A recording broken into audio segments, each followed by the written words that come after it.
ఇచ్చేవాడు గొప్పవాడా, తీసుకునేవాడు గొప్పవాడా అంటే ఇచ్చేవాడు ఎప్పుడు గొప్పవాడే. ఎందుకంటే తన చేయి పైన ఉంటుంది, తీసుకునేవాడి చేయి కింద ఉంటుంది.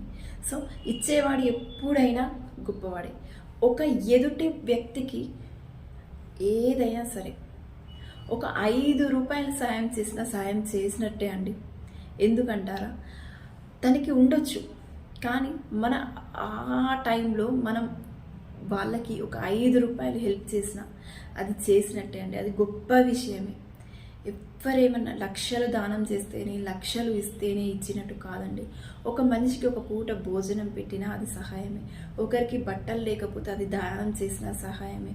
ఇప్పుడు ఎవరికైనా ఏదైనా కావాలనుకోండి, ఆ పరిస్థితిని బట్టి ఏదైనా సరే ఇవ్వడం అనేది చాలా గొప్ప విషయం.